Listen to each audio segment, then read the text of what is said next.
Ahí está. Buenos días, hermanos, ¿cómo están?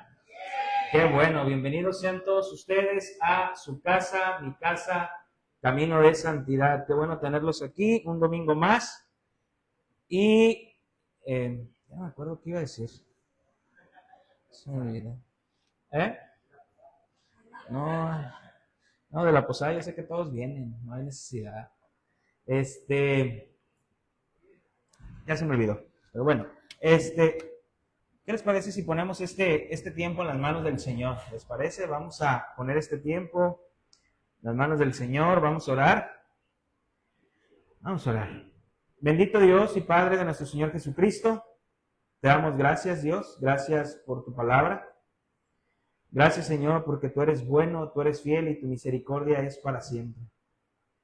Señor, en esta mañana queremos pedirte, Padre eterno y glorioso, como siempre lo hacemos. Te pedimos, Señor, que tu palabra penetre en lo más profundo de nuestro corazón, que nos enseñe, Señor, a través de tu palabra. Te pido, Señor, sabiduría y entendimiento para poder exponer tu palabra correctamente. Gracias, Señor, por cada una de las personas que está aquí y que ha venido, Señor, con un corazón dispuesto a escuchar el mensaje, Señor, que traerás para ellos. Señor, te pido que no sean mis emociones hablando, te pido, Señor, que no sea solamente mi razonamiento hablando, Señor, sino que sea tu Santo Espíritu, Señor, hablando la vida de cada uno de nosotros. Sabemos, Señor, que tu palabra trae convicción. Sabemos, Señor, que tu palabra, junto con tu palabra, puede venir ese arrepentimiento, Señor, que necesitamos para vida. Yo te doy gracias, mi Dios, en el nombre de Cristo Jesús. Amén. Ok, hermanos, seguimos con nuestra serie Aprendiendo para Enseñar. Esta es la serie que tenemos y el domingo pasado, por la gracia y misericordia de Dios, concluimos por fin los 10 mandamientos, ¿verdad? O la ley moral de Dios. Ya los concluimos. Y pues a través de estos estudios de los 10 mandamientos hemos aprendido o aprendimos que los mandamientos de Dios tienen exigencias y tienen prohibiciones. Y que todas estas exigencias y prohibiciones son para nuestro bien. También aprendimos que los mandamientos de Dios no solamente tienen que ver con lo externo, sino con lo interno. Entonces estudiamos cada uno de estos mandamientos y pudimos llegar a la profundidad que cada uno de estos mandamientos nos enseña, que tiene una profundidad pues espiritual.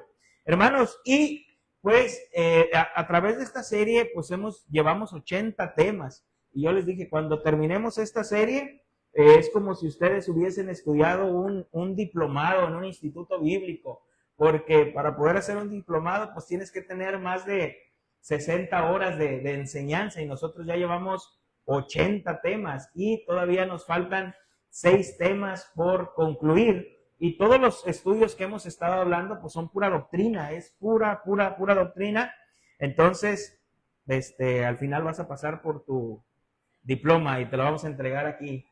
No es cierto, pero tienes que, sería es eso de que hemos estudiado a través de este tema y pues todavía nos quedan como 6 temas para poder concluir esta serie. Hermanos, y si recuerdan, cada vez que concluíamos de estudiar un mandato de los 10 mandamientos, cada vez que concluíamos al estudiar un mandato, hacíamos una pregunta. Cada vez que concluíamos un mandato, ¿quién puede guardar ese mandamiento? ¿Quién puede guardar ese mandamiento? O decíamos, ¿quién de los que está aquí pudiera levantar la mano y decir, yo he cumplido al 100% ese mandato? Hermanos, y la respuesta era, pues nadie. Y es lo que queremos hablar el día de hoy. Y si le quieres poner un título a este mensaje, que sería nuestro tema número 81, puedes ponerlo en forma de pregunta. ¿Puede el hombre guardar los mandamientos de Dios a la perfección? Repito, ¿puede el hombre guardar los mandamientos de Dios a la perfección? Este es nuestro tema número 81.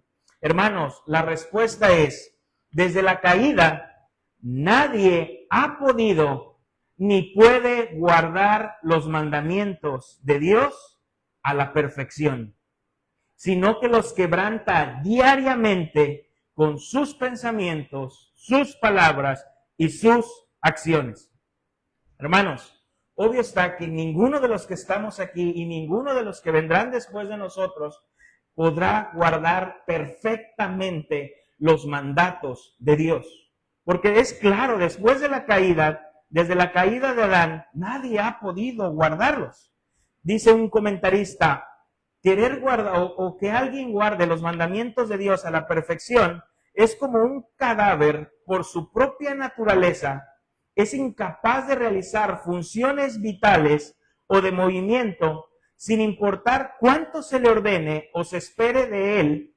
Del mismo modo, debido a la naturaleza pecaminosa de la humanidad, las personas están espiritualmente muertas, en un estado de enemistad contra Dios, y son incapaces de cumplir perfectamente la ley divina por sus propias fuerzas. Hermanos, decir que el hombre puede guardar perfectamente los mandatos de Dios es como decirle a alguien que está muerto que reaccione, que reaccione. Es así, hermanos. Entonces, recordemos, hermanos, que Adán, antes de la caída, era un ser perfecto. Antes de la caída. Después de su caída, el hombre cayó en la imperfección. Hermanos, y la Biblia nos indica que Dios nos creó a su imagen y a su semejanza. Dios nos creó a su imagen y a su semejanza. Si nos hizo como Él es perfecto. Entonces, el primer hombre y la primera mujer tenían que ser perfectos. En Génesis capítulo 1, versículo 27, Génesis 1, 27,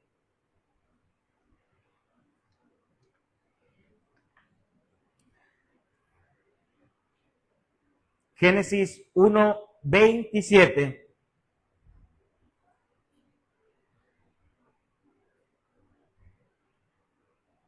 dice, y creó Dios al hombre a su imagen, a imagen de Dios los creó, varón y hembra los creó.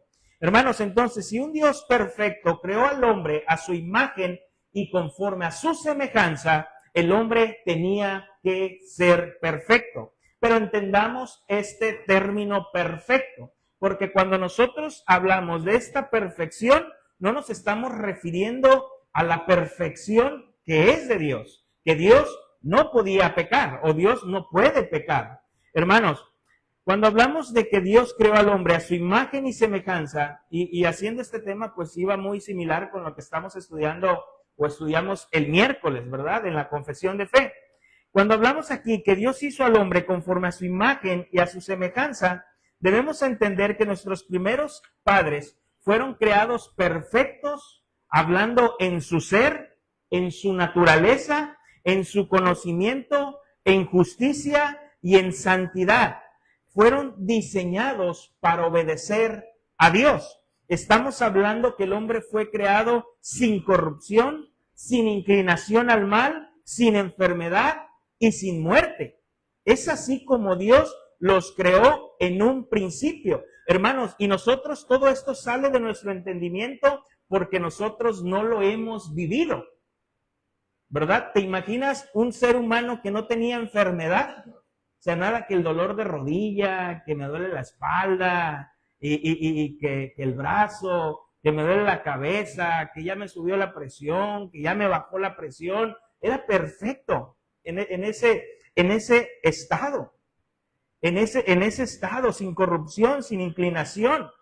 Y también mencionábamos, ahorita que hablaba con unas hermanitas, mencionábamos también de esto, que cuando dice que Dios creó al hombre a su imagen y semejanza, a imagen de Dios lo creó, dice que dio aliento de vida, ¿verdad? O sea, Dios creó al hombre, y una vez que Dios creó al hombre, que es diferente a toda la creación, fue diferente a la creación, Dios formó del polvo de la tierra al hombre, lo puso ahí al hombre, y el hombre estaba ahí, un ser sin vida. Pero ¿qué es lo que hace Dios? Sopla aliento de vida. Da aliento de vida. Y lo que les comentaba, que esta palabra, aliento de vida, en la palabra hebrea, esta palabra hebrea es espíritu, esta palabra es alma. Es espíritu y es alma. Y es lo que hablábamos el miércoles, que el ser humano, hay estas dos posturas en que el ser humano, algunos piensan que el ser humano es una tricotomía y hay otros que piensan que el ser humano es una dicotomía. ¿A qué nos referimos con una tricotomía y a qué nos referimos con una dicotomía? Si vinieras los miércoles al estudio, pues ya tendrías un poquito de esto. Cuando hablamos de una tricotomía y una dicotomía, hay algunas posturas que piensan que el ser humano es un ser tripartito, espíritu, alma y cuerpo. Y la palabra dicotomía quiere decir que el hombre es un ser en dos partes. Nada más es cuerpo y tanto la palabra espíritu y alma es lo mismo. Nada más que es usado en la Biblia con en diferentes ocasiones, pero tanto espíritu y alma es lo mismo. Hermanos, y esta postura de una dicotomía, de que el hombre es espíritu, el hombre es una dicotomía, que el hombre es cuerpo, espíritu y alma, o sea, espíritu y alma es lo mismo, dos partes, nosotros lo creemos como iglesia. Que no estamos diciendo que el hombre no tenga un alma, claro que tiene un alma, porque la palabra de Dios lo dice, tiene un espíritu porque la palabra de Dios lo dice, pero tanto espíritu y alma es lo mismo, nada más mencionado en diferentes partes, como en una dice cuando Jesús murió, entregó el espíritu. En otro dice que cuando muere, creo que Isaac, dice que entregó el alma. Entonces, pero es la misma palabra. Y también decíamos que en Primera de Tesalonicenses se usa se usa este pasaje para hablar de la tricotomía, o decir que el hombre es un ser en tres personas, y si todo vuestro ser, tanto espíritu, alma y cuerpo, que glorifiquen o santifiquen al Señor, ¿verdad? Entonces, hermanos, ¿a qué voy con esto? Cuando el Señor sopla aliento de vida, el Señor trae espíritu, el Señor trae alma en el hombre. Tanto espíritu y alma creemos que es la misma palabra, porque tanto así lo traduce como en el original hebreo, como en el original griego. Hermanos, y esta postura de que el ser humano es un ser tripartito cobra demasiada fuerza en los años 50. En los años 50, en Estados Unidos, es cuando esta postura comienza a crecer. Yo hablaba ahorita con estas hermanitas y les decía, si nosotros estudiamos y vemos la Confesión de Fe, que es de Londres de 1680, nos marcaba una dicotomía. Si nos vamos con los padres de la iglesia, o sea, los discípulos de los discípulos, ellos manejaban una dicotomía. Si nos vamos con los discípulos, nunca mencionaron mencionaron que el hombre era tres partes, mencionaban una dicotomía. Pero ¿por qué cobra tanta fuerza en los años 50 la palabra tricotomía, o que el hombre es un ser tripartito? Dicen, el hombre es físico, espiritual y tiene un alma. ¿Por qué empezó a cobrar fuerza esto, hermanos? Porque se empezó a decir, si el hombre es físico, si el hombre es material, cuando el hombre enferma tiene que ir con el doctor. Si el hombre tiene un alma, entonces cuando el hombre tiene un problema del alma debe ir con el psicólogo. Y si el hombre es espíritu, cuando tiene un problema con el espíritu, tiene que ir con un pastor. Esto comienza a surgir en los años 50, pero antes de los años 50 esto no era así. Antes de los años 50, si un médico analizaba y veía una persona que su enfermedad era espiritual, no la mandaban con el psicólogo, la mandaban con un ministro, porque no había psicólogo. Pero nace la psicología y la psicología dice, hey, espérate, nosotros somos los mediadores entre lo espiritual y lo físico. Entonces dicen, entonces el psicólogo trata el alma, el pastor trata el espíritu y nosotros los médicos tratamos la enfermedad. Hermanos, pero no es así. La palabra de Dios no nos menciona esto. Entonces nosotros, si somos así, tendríamos que decir que el médico trata las enfermedades del cuerpo, que el psicólogo trata las enfermedades del alma y que el pastor nada más está para tratar lo espiritual. Entonces, ¿quién nos va a decir cuándo es espiritual y cuándo es lo del alma? ¿Quién va a diagnosticar a una persona y va a decir, usted trae depresión, trae ansiedad, trae estos temores? A ver, vamos a analizarlo, a meterlo en el escáner para ver si es espiritual o si es psicológico. ¿Quién? Hermanos, tengamos cuidado con estas cosas. Tengamos cuidado con estas cosas. Y es por ello, hermanos, que nacen todas estas cosas. Yo no estoy en contra de la psicología en el sentido de que la psicología puede servir mucho en el área empresarial. Antes de meter una persona a trabajar, el psicólogo la analiza, la ve y dice, este sí te conviene, este no te conviene, este lo vas a meter y lo único que vas a hacer te va a demandar por sus conductas, por sus acciones, por cómo se mueve. Pero querer meter la psicología dentro de la iglesia para minimizar el pecado del hombre, ese es el peligro. Ese es el peligro. Ese es el peligro. Y es muy triste, hermanos, cuando alguna persona viene con algún problema espiritual y el pastor, en lugar de atenderlo en lo espiritual, lo primero que hace es, te recomiendo un psicólogo.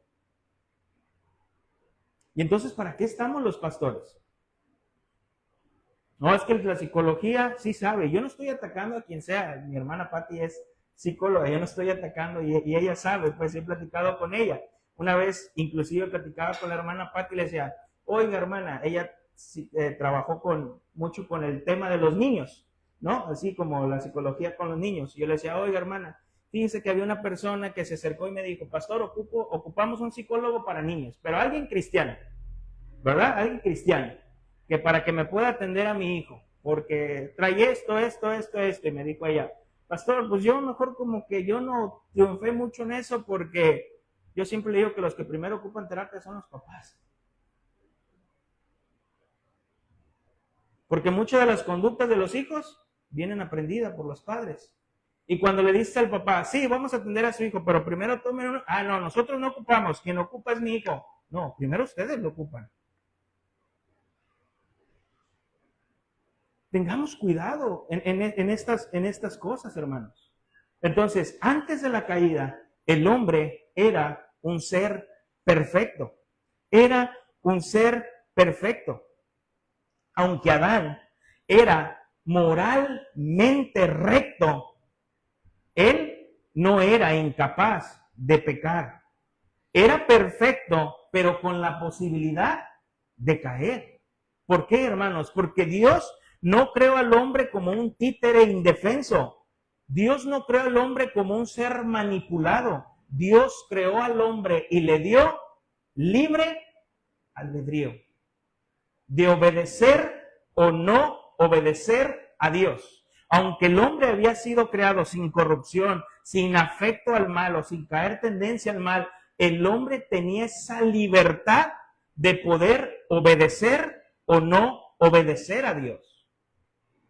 Hermanos, tenía la libertad de obedecer o desobedecer. Su perfección, repito, no era como la de Dios. Alguien que no puede pecar, sino una perfección humana, con una responsabilidad moral.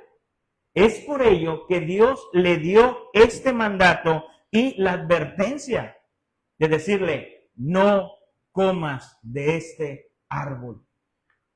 No lo comas. Hermanos, así que su caída o la caída del hombre no fue por falta de perfección, sino por su libre elección. No fue por falta de perfección. No es que a Dios le haya faltado al hombre darle más perfección. No, fue por su libre elección. Por su libre elección dejó de obedecer a Dios y comió lo que no debería comer. Cuando Adán pecó, no fue porque tuviera una naturaleza caída como la que nosotros tenemos, sino porque deliberadamente decidió rebelarse contra Dios. Rebelarse contra Dios. Y una vez que el hombre peca contra Dios, el hombre pierde su inocencia. El hombre pierde su naturaleza. Su naturaleza fue corrompida. Y por el hombre entra la muerte. Entra la muerte. Hermanos, es por ello que el hombre no puede guardar los mandamientos de Dios a la perfección. Hermano, y eso es lo que nos hace diferentes a otras religiones. Pregúntale a otras religiones, ¿qué necesito para ser yo salvo? Pórtate bien, ven a misa, comulga, confiésate, haz esto, vete hincado allá, ponte una penca de nopal en la espalda, haz lo bueno, haz.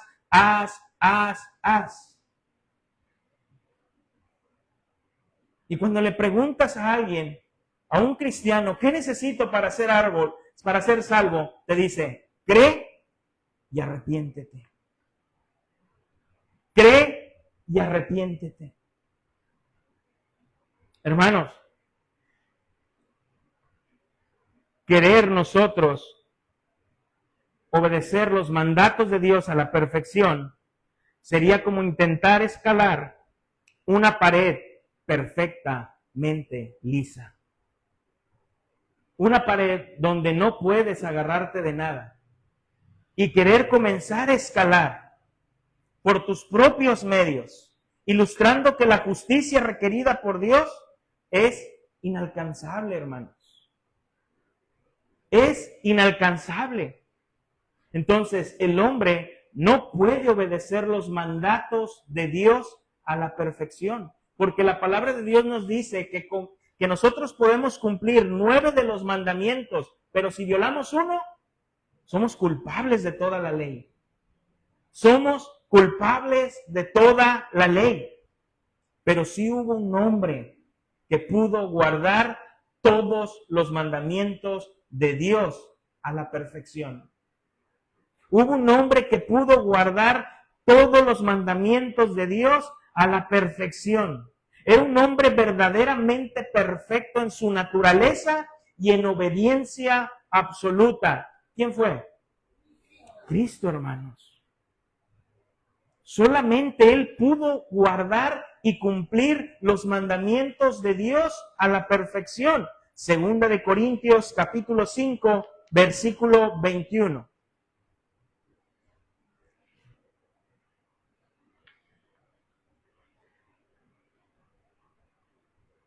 Segunda de Corintios 5, 21.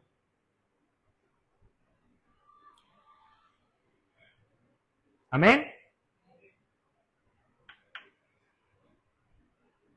Al que no conoció pecado, por nosotros lo hizo pecado, para que nosotros fuésemos hechos justicia de Dios en él. Hermanos, al que no conoció pecado, el que no hizo pecado, el que no cometió pecado, por nosotros Dios lo hizo pecado. Hermanos, Cristo asumió una naturaleza humana sin pecado. Cristo asumió una naturaleza humana, repito, sin pecado. A diferencia de Adán, Cristo no solo podía obedecer, sino que también no podía pecar. Cristo no podía caer en pecado, porque Él era Dios hombre. Dios hombre. Cristo pudo cumplir toda la ley. Toda la ley. Donde Adán desobedeció, Cristo obedeció completamente. Donde Adán trajo muerte, Cristo trajo vida. Hermanos, en el huerto, en las condiciones perfectas, Adán cayó ante la tentación. En el huerto, en las condiciones perfectas, Adán cayó ante la tentación. Jesús, en el desierto, fue obediente al Padre. No cayó ante la tentación. ¿Qué le decía a Satanás? ¿Qué le decía? ¿Cuántas veces no lo tentó? Si eres el Hijo de Dios, convierte estas piedras en pan. Si eres el Hijo de Dios, salta de este lugar. Si eres el Hijo de Dios, ¿y qué dijo Cristo? Apártate de mí, Satanás. Solamente al Señor tu Dios adorarás. Solamente al Señor tu Dios adorarás. Hermanos, y Cristo no solamente llevó una vida de obediencia, fue más allá, la llevó hasta la muerte y muerte de cruz. Por eso dice Filipenses capítulo 2, versículo 8.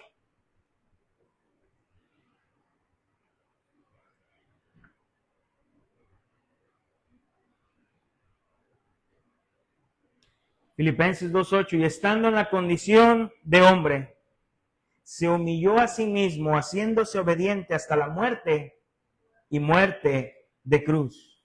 Hermanos, por eso Cristo puede ser el Salvador, porque Él vivió la vida que Adán no vivió y que tampoco nosotros podemos vivir.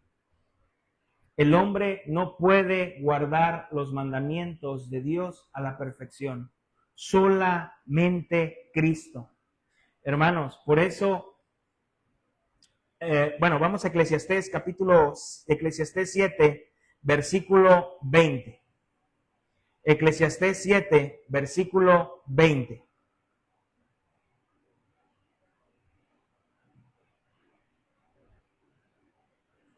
Eclesiastés 7, 20. Dice, ciertamente no hay hombre justo en la tierra que haga el bien y nunca peque. Repito, ciertamente no hay hombre justo en la tierra que haga el bien y nunca peque. Hermanos, ninguno, pero ningún hombre sobre la tierra, repito, podrá guardar los mandamientos de Dios a la perfección. Hermanos, ¿cuántas veces decimos, nos predicaba nuestro hermano Juan el viernes, ¿no? O como varones, ya nos vamos a poner las pilas, vamos a hacer esto en la casa, vamos a hacer esto con nuestros hijos, vamos a hacer, y comenzamos bien animados. Pasa un día y bien, pasan 2 días y bien, pasan 3 días, pasan 4 días, 5 días, 6 días, 7 días, 8 días, decimos, todos son igual. Hermanos, ¿quién puede guardar los mandamientos de Dios a la perfección? Pero Cristo sí pudo, hermanos. Hermanos, y aunque nosotros a veces en la Biblia leemos a hombres de fe, a hombres de Dios, y los vemos a veces de tal manera que creemos que ellos nunca fallaron. Vemos a los hombres de la Biblia de tal manera que creemos que ellos nunca pecaron. Hermanos, y realmente pecaron. No hay ningún hombre en la Biblia, excepto Cristo, no hay ningún hombre en la Biblia que no haya cometido pecado. Todos cometieron pecado. Todos. Todos. Desde Adán, todos han cometido pecado. No hay ninguno que no haya cometido pecado. ¿Por qué? Porque eran hombres de carne y hueso, porque eran hombres con una naturaleza corrompida, porque eran hombres con descendientes de Abraham, de Adán, perdón, eran descendientes de Adán. Y podemos hablar del padre de la fe. ¿Quién es el padre de la fe? Abraham, el padre de la fe, aquel que salió sin poner su mirada en la tierra donde vivía, aquel que caminó por fe, pero Abraham pecó.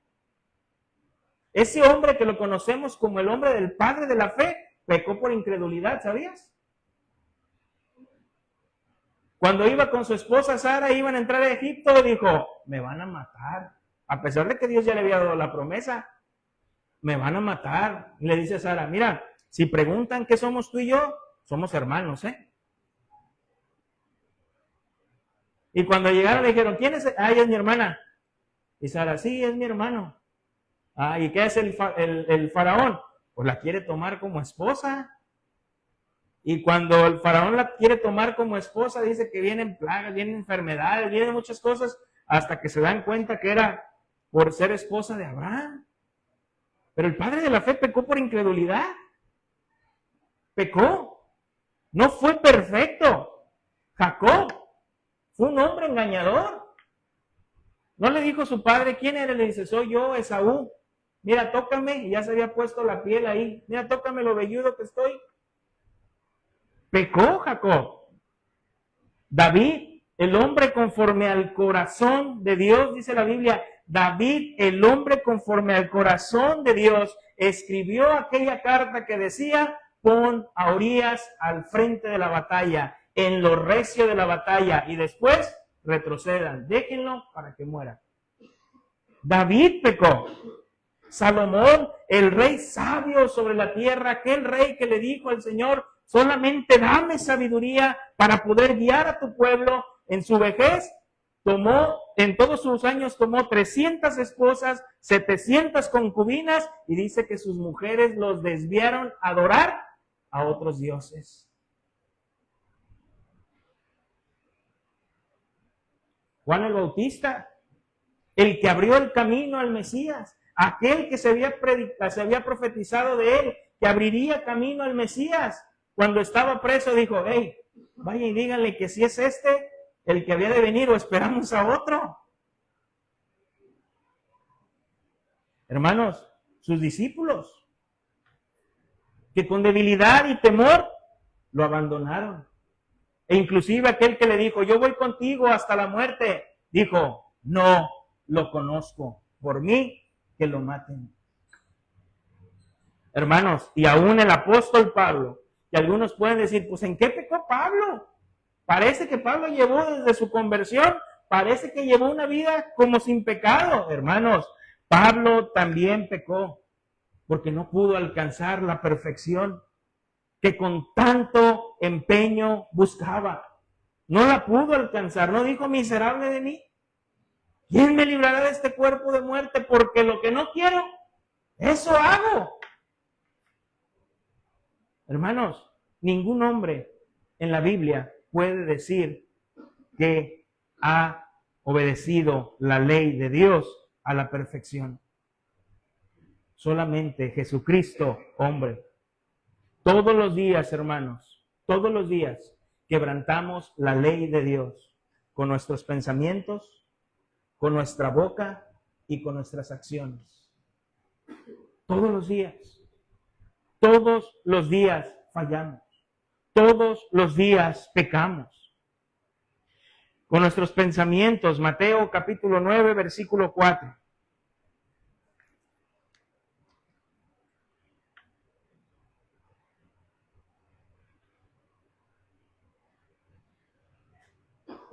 Mateo 9, 4. Y conociendo Jesús los pensamientos de ellos, dijo, ¿por qué pensáis mal en vuestros corazones? ¿Por qué pensáis mal en vuestros corazones?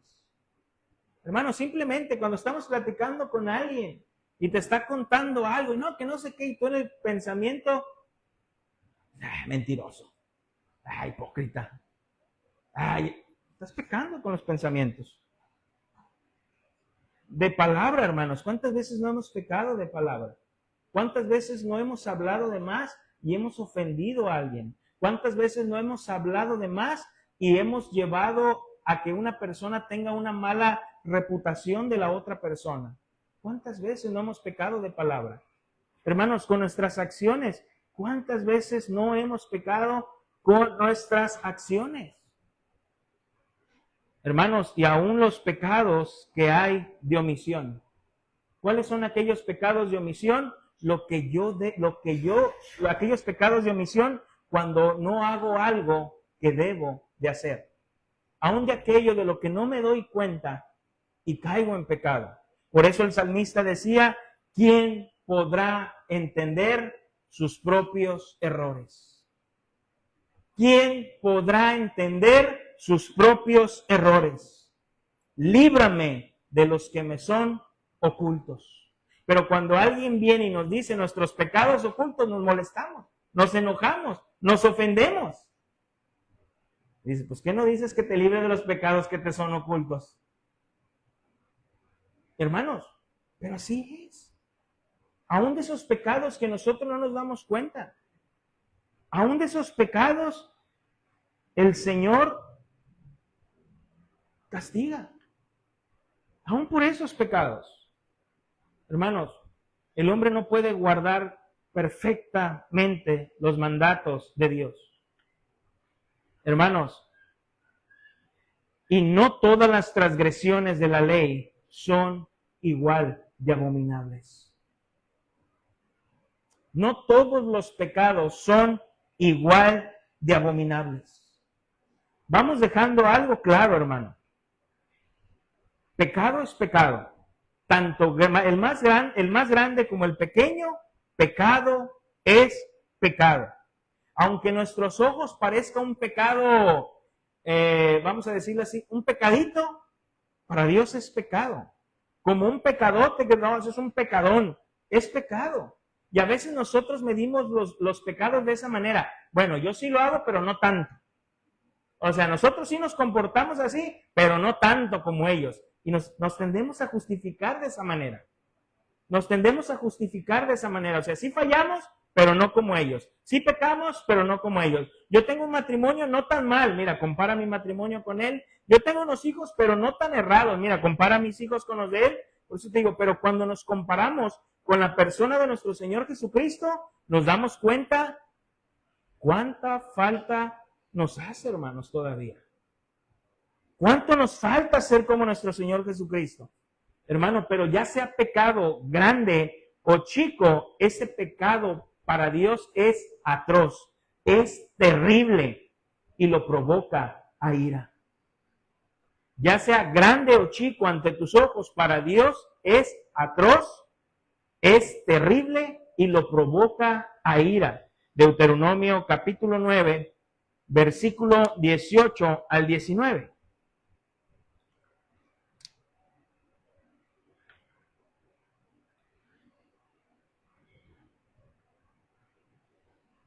Deuteronomio 9, 18, 19. Deuteronomio 9, 18, 19. Amén. Dice: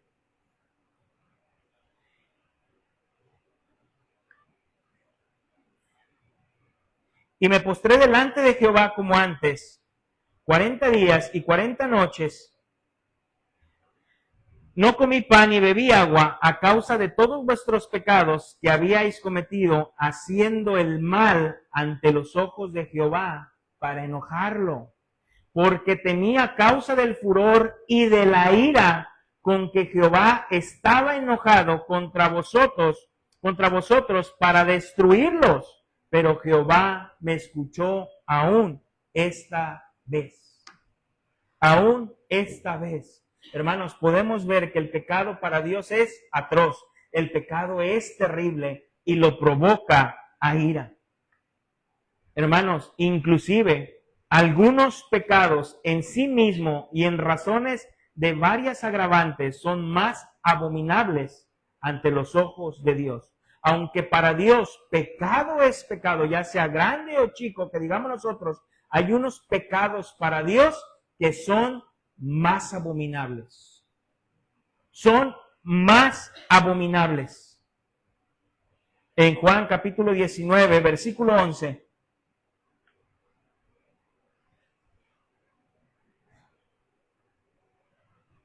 Juan 19, 11. Dice: respondió Jesús: ninguna autoridad tendrías contra mí si no te fuese dada de arriba. Por tanto, el que a ti me ha entregado, mayor pecado tiene. El que a ti me entregó, mayor pecado tiene. Hermanos, vamos a 1 de Juan capítulo 5, versículo 16. 1 de Juan 5, 16.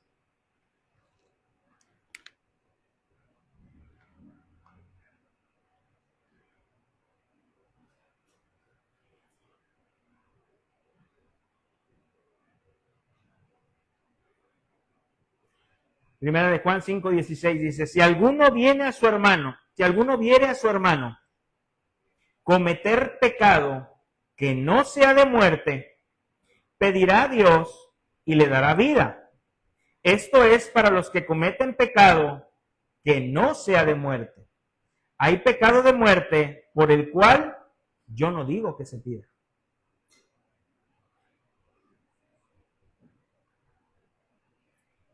¿Ves lo agravante del pecado? Hermanos, los comentaristas difieren con el pecado de muerte. ¿Cuál es ese pecado de muerte? ¿Cuáles son esos pecados de muerte o el pecado de muerte del que Juan comenta? El apóstol Juan comenta. Algunos comentaristas dicen que ese pecado de muerte está hablando tanto de una muerte física. Otros comentaristas dicen que se refiere a esa muerte espiritual. Hermanos, los que refieren a una muerte física se refieren a aquellos pasajes por los cuales Pablo habla cuando tomaban la cena del Señor indignamente. Dice, algunos por tomar la cena del Señor, ¿qué? Ahora duermen. Ahora duermen. Se murieron por tomar la cena del Señor indignamente. Ananías y Zafira, por querer mentirle al Espíritu Santo. ¿En cuánto vendieron la heredad? En tanto. Y llegó luego la esposa. ¿En cuánto? En tanto. Y tanto el uno como el otro cayó. ¿Verdad? Entonces, pero hay otros hermanos. Hay otros que describen este pecado de muerte con esa muerte espiritual. Aquellos que conocieron del Señor, como dice Hebreos, aquellos que gustaron, saborearon, probaron y vieron la grandeza del Señor y al final retrocedieron. Retrocedieron. Ya no están ahí. Salieron de nosotros, pero no eran de nosotros. Porque si hubiesen sido de nosotros, ¿qué? Permanecerían con nosotros. En lo personal, y esto es muy en lo personal, puedes creer la postura que tú desees, pero en lo personal yo creo que se refiere a estas personas que conocieron del Señor, que estaban en el Señor, no que perdieron su salvación, no, para nada, sino que conocieron del Señor, gustaron, saborearon, probaron y al final dijeron, no, que salieron de nosotros, pero no eran de nosotros. Hermanos, y el pecado más grande que una persona puede cometer, por eso te digo que para el Señor hay unos pecados más abominables que otros. El pecado más grande que una persona puede cometer, que ni aún le será perdonado en este siglo, ni en el venidero. ¿Cuál es? La blasfemia contra el Espíritu Santo. Mateo capítulo 12, versículo 31 al 32.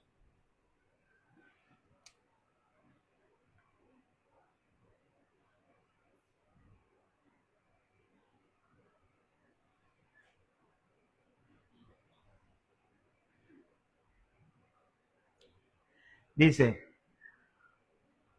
por tanto os digo, todo pecado y blasfemia será perdonado a los hombres, mas la blasfemia contra el Espíritu Santo no le será perdonada. A cualquiera que dijere alguna palabra contra el Hijo del Hombre, le será perdonado. Pero al que hable contra el Espíritu Santo, no le será perdonado ni en este siglo, ni en el venidero. Cuando habla de este siglo ni en el venidero, no está diciendo en este siglo en el que vivimos y en el que viene, ¿verdad? En el siguiente. No, habla ni en esta vida ni en la otra. Ni en esta vida ni en la otra. Hermanos, ¿y qué es la blasfemia contra el Espíritu Santo? ¿Cuál es la blasfemia contra el Espíritu Santo? Aquella que no puede ser perdonada ni en este siglo ni en el venidero. Hermanos, podemos ver que cuando Jesús menciona este pasaje o dice estas palabras, es porque había un grupo de personas y le trajeron una persona o había una persona que estaba endemoniada y Jesús reprende el demonio o saca el demonio delante de todas las personas y las personas al ver eso, al ver cómo Jesús tenía el poder y la autoridad aún para expulsar demonios, ¿qué hacen los fariseos, los que estaban ahí? Dice, este saca los demonios por medio de Belcebú. Hermano, ¿te das cuenta cómo estaban siendo aún de tropiezo para las otras personas? Y le estaban atribuyendo al poder de Dios un poder satánico. ¿Cómo decían que ese poder de Dios venía de Satanás? Hermanos, y fue ahí, o sea, empezaban a ser una piedra de tropiezo para estas personas. Estas personas atribuyeron intencionalmente, deliberadamente la obra del Espíritu Santo al diablo. Aunque conocían la verdad y tenían la prueba Jesús dejó claro que su ceguera voluntaria era imperdonable. Era imperdonable. Su blasfemia contra el Espíritu Santo fue su rechazo final de la gracia de Dios. Por eso dice Hebreos, ¿qué sacrificio hay ya para esa persona? ¿Volveremos a crucificar a Cristo? Aquellas personas que deliberadamente, aquellas personas que intencionalmente, deliberadamente vieron la obra del Espíritu Santo, vieron cómo el Señor actuaba en las vidas y dijeron, eso no es de Dios. Y terminaron rechazando la gracia de Dios. ¿Qué otro sacrificio hay? ¿Qué otro sacrificio hay? Hermanos, ¿qué merece todo pecado? ¿Qué es lo que merece todo pecado? Hermanos, todo pecado merece la ira de Dios y la maldición, tanto en esta vida como en la venidera.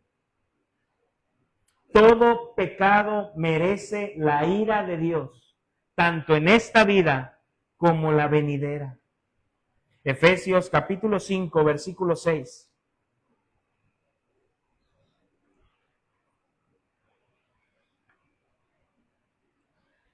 Efesios 5, 6.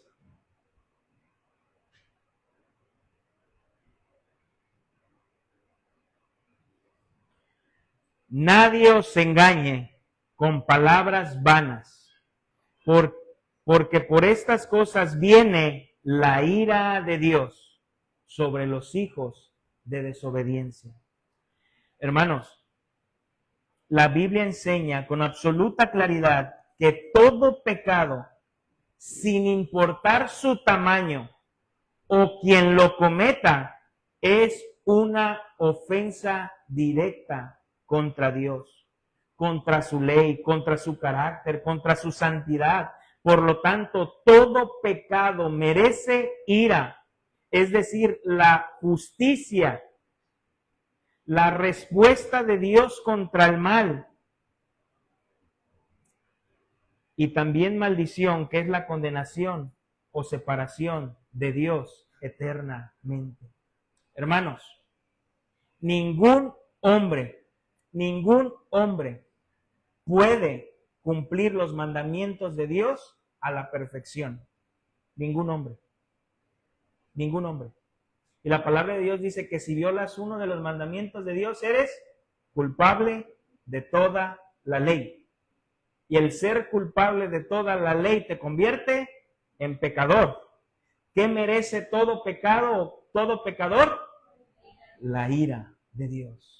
Hermanos, ya dejemos esas enseñanzas que se nos han dado por tradiciones. Dios ama al pecado, Dios ama al pecador, pero aborrece el pecado. En el infierno habrá pecadores.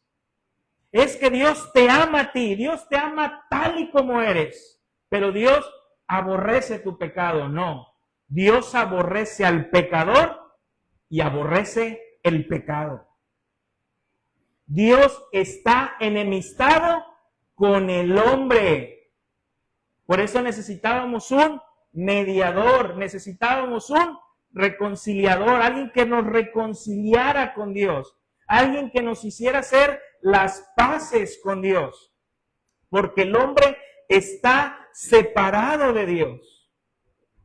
Entonces Dios aborrece el pecado y aborrece al pecador. Y la paga del pecado es muerte, mas la dádiva de Dios es vida eterna en Cristo Jesús. Hermanos, todo pecador merece la ira de Dios. Y la pregunta es, ¿Dios es injusto? Porque también ha dicho, nadie, el Señor no manda a nadie al infierno, la gente se va solita. ¿Dios es injusto al condenar a algunos y mandarlos al infierno? Para nada, hermanos. Dios no es injusto. El hermano Paul Washer lo menciona así: muchas personas viven creyendo que el juez es su amigo. Y lo pone de esta manera: aquellas personas que viven y hacen de su vida como quieren, se manejan como quieren, se pasan el alto, se manejan tomados y hacen esto y lo paran, le dicen, oye, lo para el tránsito, le dice, ¿no sabes quién es mi amigo? Mi amigo es el juez. Y mi amigo es el juez. Y Pepe Sánchez, el que está ahí, él es el juez y él es mi amigo. Y aunque me paren, me digan, él es mi amigo. Y un día alguien sí se atreve y lo lleva ante el juez. Y cuando llega ante el juez se va dando cuenta que Pepe Sánchez no está ahí. Que el juez que está ahí es un juez recto, es un juez perfecto, un juez que juzga con justicia. Y se dará cuenta que Pepe Sánchez no está ahí y que Pepe Sánchez no le dejará pasar su castigo. Porque si ese juez que ahora está ahí le deja pasar su castigo, entonces no es un juez justo. Hermanos, ningún hombre puede obedecer la ley de Dios a la perfección. Ningún hombre. Y al no obedecerla somos culpables de toda la ley. Y si somos culpables de toda la ley, somos pecadores. Y si somos pecadores, merecemos la ira de Dios, el castigo eterno, separados eternamente de Dios. Pero el Señor ha tenido gracia con nosotros. El Señor ha tenido gracia con nosotros. El Señor nos predestinó antes de la fundación del mundo.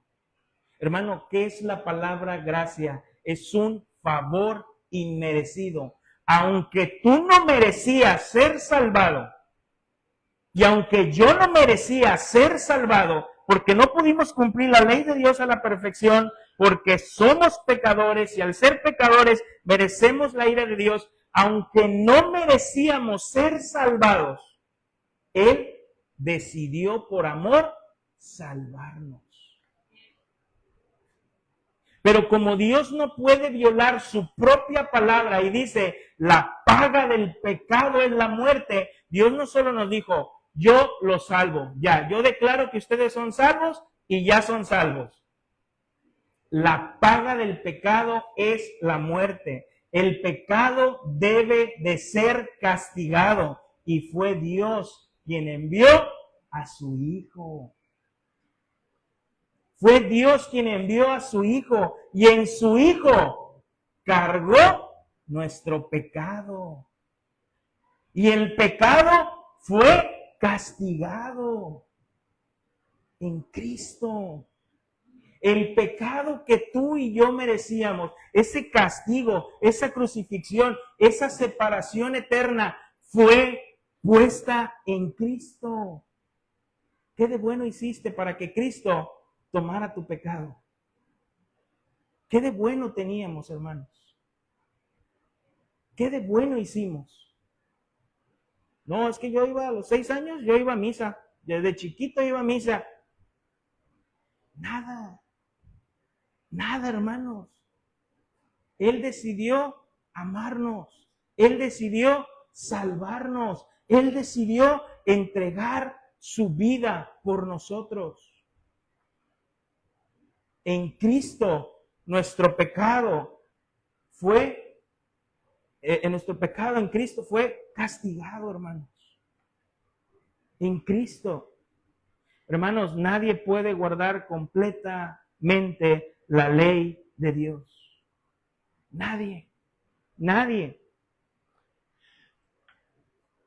Hermanos, así como Dios en el Sinaí grabó en dos tablas de piedra, grabó sus mandamientos.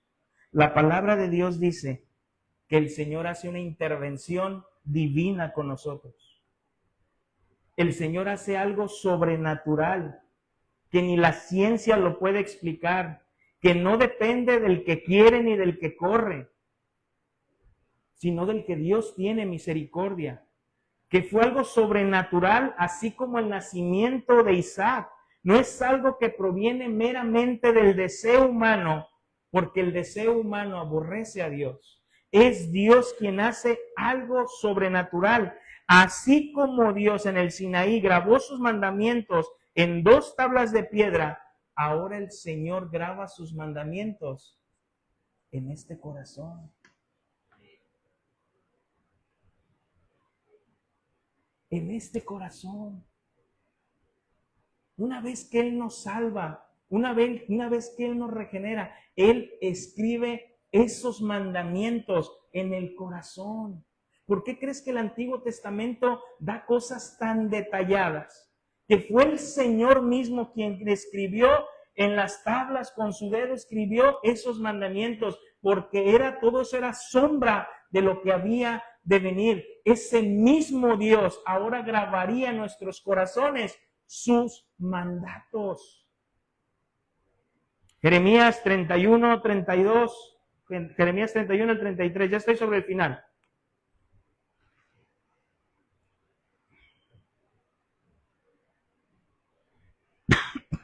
Jeremías 31, del 31 al 33.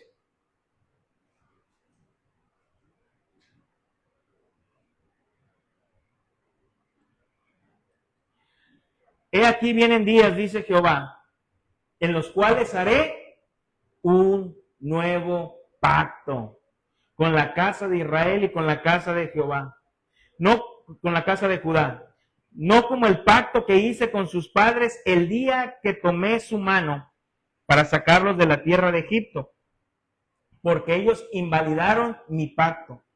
Aunque fui yo un marido para ellos, dice Jehová. Versículo 33, pero este es el pacto que haré con la casa de Israel después de aquellos días, dice Jehová. Daré mi ley en su mente. ¿Y qué? Y la escribiré en su corazón. Y yo seré a ellos por Dios, y ellos serán mi pueblo. ¿Quién es una persona que ha nacido de nuevo? ¿Quién es una persona que realmente ha sido regenerada? Aquella la cual el Señor ha escrito en su corazón sus mandatos. Por eso decía David, oh, cuánto amo yo tu ley. ¿Cómo te explicas que lo que antes aborrecías, ahora lo amas? ¿Cómo te explicas que lo que antes para ti era aburrido, hoy te gozas? ¿Cómo te explicas que cuando te evangelizaban y te invitaban, vamos a la reunión, ¿cuánto dura? 1 hora y media o 2. ¡Ay, tanto! ¿Cómo te explicas ahora que dices, ¿a poco ya se terminó? ¿Cómo te explicas que cuando agarrabas la palabra de Dios y la leías y decías, un libro más, y ahora la lees y te proyectas ahí? Ves que habla ahí, que es Dios mismo hablando. ¿Cómo te explicas? Porque de un día a otro te levantaste en la mañana y dijiste, hoy voy a cambiar, como la canción, hoy voy a cambiar. Fue Dios. Fue Dios. Por eso Jesús le dijo a Nicodemo, así como el viento que no sabes ni de dónde viene ni a dónde va, así es aquel que ha nacido de nuevo.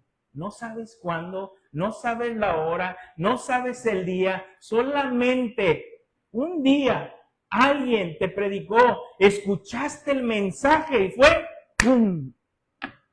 Como si un camión te hubiese atropellado. Tu vida no fue la misma. Tu vida no fue la misma.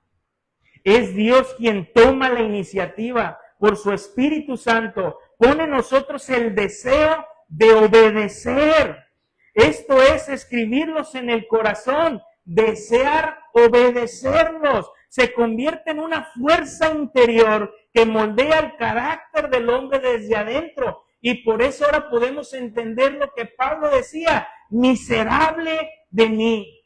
Porque yo quiero obedecer a Dios. En mi interior está el obedecer a Dios. Pero mi carne, no. Y por eso nos enojamos y decimos, fallé, volví a pecar, la volví a regar. Señor, perdóname. Señor, me equivoqué. El que no tiene grabados los mandamientos de Dios, como si nada. No pasa nada. Al contrario, practica el pecado, cada vez le sale mejor. Cada vez va perfeccionándose en su pecado, pero el cristiano en su santidad. En su santidad. ¿Y cómo te perfecciona el Señor? A Jacob amé, mas a Esaú aborrecí. ¿A qué se refiere con esto? La palabra aborrecer. A Esaú lo dejé que hiciera su vida. Pero a Jacob lo forjé. Y a una, y a otra, y a otra, y a otra. Porque quería perfeccionar su carácter. Hermano, ¿por qué crees que como creyente una, y sales, y otra, y sales, y otra, y sales, y otra? ¿Por qué? Porque el Señor está perfeccionando tu carácter. Porque sabemos que los que aman a Dios, todas las cosas le ayudan a bien. Esto es conforme a los que con su propósito han sido llamados.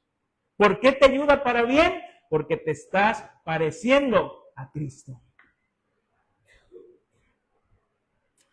Ezequiel capítulo 11, versículo 9. Versículo 19, perdón.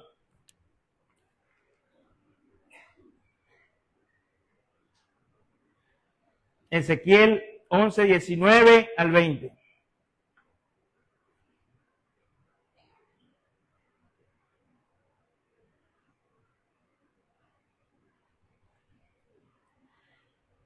Y les daré un corazón y un espíritu nuevo. Y les daré un corazón y un espíritu nuevo. Pondré dentro de ellos y quitaré el corazón de piedra de en medio de su carne. Y le daré un corazón de carne para que anden en mis ordenanzas, en mis mandatos y guarden mis decretos y los cumplan y sean por pueblo y yo sea a ellos por Dios. Hermanos, Jesús a esto le llamó el nuevo nacimiento. Y Pablo le llamó regeneración. El tener un espíritu nuevo, un corazón nuevo, un corazón de carne. Jesús le llamó nuevo nacimiento y Pablo le llamó regeneración. Por eso Jesús dijo, de cierto os digo, que el que no naciere de nuevo no puede ver el reino de Dios. Hermanos,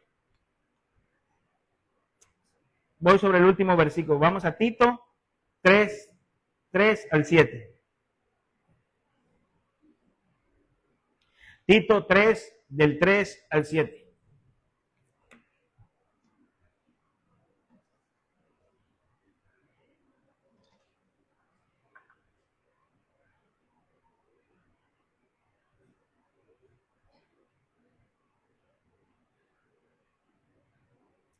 Dice, porque nosotros también, dice Pablo, éramos en otro tiempo insensatos, rebeldes, extraviados, esclavos de concupiscencias y deleites diversos, viviendo en malicia y envidia, aborrecibles y aborreciéndonos unos a otros.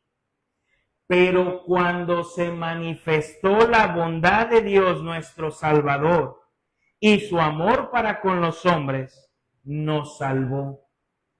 No por obras de justicia que nosotros hubiéramos hecho, sino por misericordia, por el lavamiento de la regeneración y por la renovación del Espíritu Santo, el cual derramó en nosotros abundantemente por Jesucristo, nuestro Salvador, para que justificados por su gracia, viniésemos a ser herederos conforme a la esperanza de la vida eterna. Hermanos, por eso al terminar cada mandato que yo te daba o estudiábamos, yo te decía, ninguno lo puede cumplir. Hermanos, la ley es como ese espejo que viene y nos muestra nuestro reflejo, pero no puede limpiarnos. La ley no puede salvarnos. La ley muestra nuestro pecado. La ley muestra la santidad de Dios, el pecado del hombre y lo perverso que somos. Y al ver esto, la santidad de Dios y lo perverso que somos, y vemos el abismo de diferencia que hay, que necesitamos un puente, un Salvador, corremos a Cristo. Por eso te decía, refúgiate en Cristo. Ve, escóndete en su cruz. Abraza a Cristo, porque la ley es como esa persona que nos señala, ¡hey, niño! ¡Ya! Y el niño va y corre y se refugia ante su padre, atrás de su papá. Eso es la ley, hermanos. Eso es Cristo. El niño quebró algo, el niño tiene que pagarlo. Y ahí va la persona, hey, tú lo quebraste, yo te di, mira. Y el niño corre y se refugia ante el papá. Hermanos, es Dios quien al hacernos nuevas criaturas, al ser regenerados por su Santo Espíritu y gracias al sacrificio de Cristo Jesús, es Él quien escribe su ley moral en mi corazón y produce dentro de mí el querer como el hacer por su buena voluntad. Hermano, ¿y sabes cuál es lo más maravilloso? Que nosotros estamos puestos en la justicia de Cristo. El único que pudo cumplir la ley, al nosotros venir y refugiarnos en Cristo, al refugiarnos en Cristo, al rendir nuestra vida en Cristo, Él la cumple por nosotros. Él la cumple por nosotros. Su justicia se hace nuestra justicia. Hermanos, yo te voy a leer esto, no lo busques, yo te lo leo rápido. Filipenses 2:13, en la palabra de Dios para todos dice, porque es Dios mismo quien hace posible que ustedes deseen hacer lo que a Él le agrada. Y no solo eso, sino que también les da el poder para que lo hagan. Hermanos, y una vez lo dije, no trato de cumplir u obedecer los mandamientos de Dios para obtener mi salvación. No trato de cumplir u obedecer los mandamientos de Dios para obtener mi salvación. Los trato de cumplir u obedecer porque soy salvo. Porque soy salvo. Hermanos, ningún hombre puede cumplir los mandamientos de Dios. Y si no conoces a Cristo,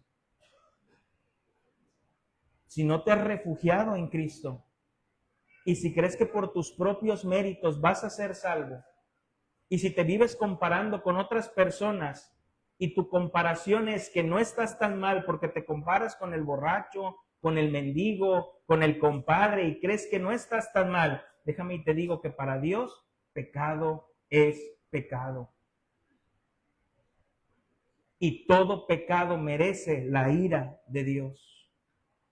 Ven a refugiarte en Cristo. Ven a la cruz. Necesitas de un Salvador. Y ese Salvador es solamente Cristo. Si oyeres hoy su voz, no endurezcas tu corazón. Ven a Cristo. Vamos a orar, hermanos.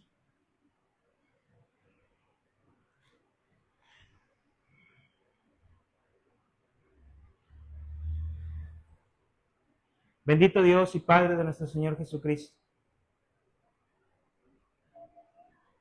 Nos damos cuenta, Señor, a través de estudiar tu palabra, que el hombre no puede cumplir perfectamente tu ley. Y el hombre, Señor, al no cumplir perfectamente tu ley, se hace culpable de toda la ley. Y al ser culpable de toda la ley, Señor, el hombre merece ser castigado. Bajo tu ira, bajo tu maldición, porque tú eres un Dios justo, eres un Dios santo, eres un Dios perfecto. Señor, nos damos cuenta, mi Dios, que la ley no nos salva. La ley solamente revela lo que hay en nuestro corazón. La ley solamente, Señor, revela lo que hay en nuestro corazón, en nuestro caminar, los separados que estamos de ti. Y la ley revela tu santidad, Señor.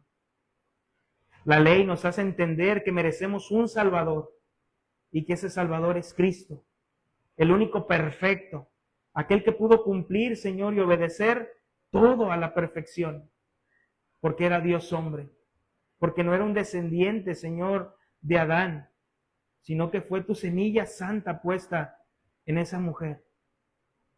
Señor, yo te doy gracias, mi Dios. Gracias, Señor, porque eres tú quien de una forma sobrenatural, Señor, cuando menos lo esperábamos, cuando no lo creíamos, cuando nuestra mente, Señor, iba continuo mal, eres tú, Señor, quien viene y habla tu palabra. Quien viene, Señor, y nos revela esa palabra, Señor, a nuestras vidas, a nuestro corazón. Y nos damos cuenta, Señor, de lo alejado que estamos de ti. Nos damos cuenta, Señor, que somos pecadores. Y viene un arrepentimiento, Señor, en nuestra vida. Y es ahí, Señor, donde nosotros podemos nacer de nuevo. Podemos ser regenerados. Y eres tú, Señor, quien escribe de una manera sobrenatural estos mandatos en nuestro corazón. De manera que podemos decir como el salmista, cuánto amo yo tu ley, cuánto amo tu palabra. Y que cada vez que pecamos y fallamos contra ti, Señor, no nos gozamos, sino que tu Espíritu Santo, Señor, a través de tu Espíritu Santo, Señor, nos podemos contristar de nuestro pecado. Pero sabemos, Señor, que también podemos venir a ti en arrepentimiento, porque tú pagaste por nuestros pecados, Señor. Yo te doy gracias por cada una de las personas que está aquí. Gracias por la vida de mis hermanos y aquellas personas, Señor, que están escuchando este evangelio. Que ellos puedan darse cuenta en esta mañana que por sus propios méritos, por sus propias fuerzas, no podrán ser salvos. ¿Por qué, Señor? Porque tus propios méritos y las propias fuerzas nos llevan a violar tu ley, a no cumplirla perfectamente. Mejor corremos y nos refugiamos en aquel que pudo cumplirla, en aquel que pudo obedecerla, y que no solamente eso, sino que dio su vida por nosotros, para que en él fuese hecha nuestra justicia. Señor, yo te doy gracias, gracias por esta congregación, gracias por la vida de mis hermanos, en el nombre de Cristo Jesús. Amén. Hermanos, estamos despedidos, que el Señor me les bendiga. ¿Qué tenemos? Miércoles tenemos nuestro estudio, seguimos con nuestro estudio el miércoles.